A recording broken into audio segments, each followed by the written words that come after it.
3 લાખની લાંચ લેતા ઝડપાયેલા નાયબ કલેક્ટર 2 દિવસના રિમાન્ડ પર બનાસકાંઠા નાયબ કલેક્ટર સ્ટેમ્પ ડ્યુટી અને ઓફિસ સુપ્રિન્ટેન્ડન્ટના રિમાન્ડ મંજૂર અંકિતા ઓઝા અને ઇન્ચાર્જ ઓએસ ઇમરાન નાગોરીને ન્યાયાધીશના ઘરે રજૂ કરાયા। કોર્ટમાં રજા હોવાથી પાલનપુર જજના નિવાસસ્થાને રજૂ કરાયા હતા। એસીબીએ આરોપીના 3 દિવસના રિમાન્ડની કરી હતી માંગ। કોર્ટે આરોપીના 2 દિવસના રિમાન્ડ કર્યા મંજૂર।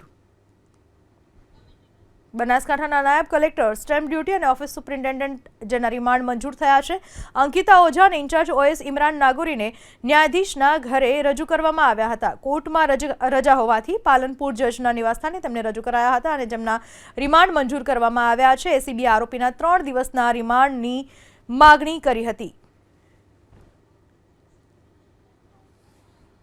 3 લાખની લાંચ લેતા ઝડપાયેલા નાયબ કલેક્ટર 2 દિવસના રિમાન્ડ પર બનાસકાંઠા નાયબ કલેક્ટર સ્ટેમ્પ ડ્યુટી અને ઓફિસ સુપ્રિન્ટેન્ડન્ટના રિમાન્ડ મંજૂર અંકિતા ઓઝા અને ઇન્ચાર્જ ઓએસ ઇમરાન નાગોરીને ન્યાયાધીશના ઘરે રજૂ કરાયા। કોર્ટમાં રજા હોવાથી પાલનપુર જજના નિવાસસ્થાને રજૂ કરાયા હતા। એસીબીએ આરોપીના 3 દિવસના રિમાન્ડની કરી હતી માંગ। કોર્ટે આરોપીના 2 દિવસના રિમાન્ડ કર્યા મંજૂર।